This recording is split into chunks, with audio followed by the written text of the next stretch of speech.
In this video, we'll discuss the features on the face that relate to high libido, sex drive, and stamina. Enjoy. Hey everybody, so let's talk about sex drive and the features on the face that are going to be indicative usually of some kind of sexual metrics in the person.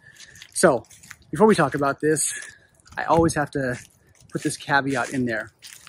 Any person can have a high sex drive, and there is no steadfast, locked and loaded metric or facial feature that is 100% accurate in saying a person will have a high sex drive.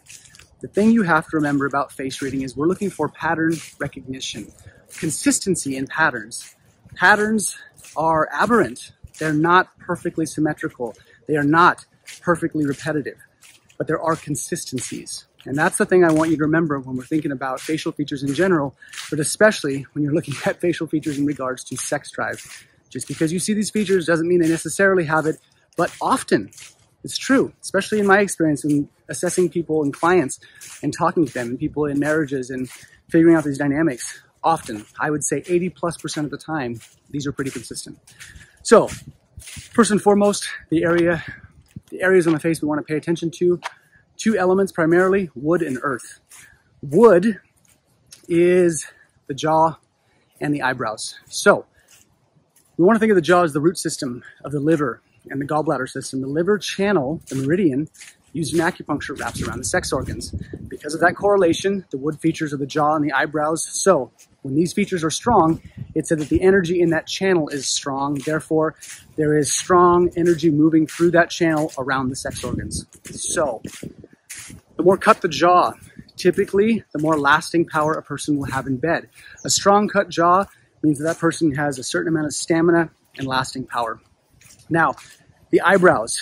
The eyebrows are sort of the flare or the fire relating to the wood element. So when we see bushy eyebrows, what we're looking at a bit more is playfulness, aggressiveness, and flaring in the bedroom, where there's some heat and passion that spikes and still going to have that wood energy, right, of drive and lasting power. But you want to think collectively, the bushier the eyebrows, probably the more interest and dynamic play with sex there's going to be, and then the jaw is going to relate a bit more to lasting power. Now, the next area is the mouth. The mouth is an earth element feature and relates to pleasure seeking. Obviously, sex makes sense in that regard. So, when we look at the mouth, thin-lipped people, the thinner the lips, usually the higher libido. So if you have a person with upper lip and lower lip, both thin, usually pretty high sex drive, or they're very interested in sex, they think about it a lot, or they want it a lot. So all of that is just, libido in a nutshell. But typically, that's the way to think about it. So if we see two thin lips, that's like double high libido. If we see one thin lip, typically the upper lip with a thicker lower lip, the thicker lower lip points to hedonism, hedonistic tendencies. So the more pronounced that discrepancy is, the more different in size from the upper lip to the lower lip. So a very thin upper lip and a really big lower lip, these are hedonistic tendencies. These are people that are going to want to get into risky sex, people that like maybe some kink, or they get into some kind of, weird sex play. But they're going to be willing to take some risks, usually in the bedroom, and maybe have multiple partners, who knows. But the more the lower lip shows and the more moisture from the lower lip shows, okay, to the outside world, the more hedonistic the tendencies are. So the thing to think about with all of these is, again, these are not 100% steadfast metrics. If you see these, that doesn't mean the person absolutely has a high sex drive.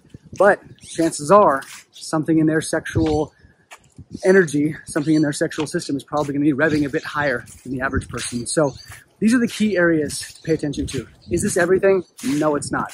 There are other markers on the face, but for all intents and purposes, and for the sake of this video, to keep things simple, and the areas that are most consistent, that are the most readily identifiable, these are the areas I would pay attention to. All right, y'all, take care.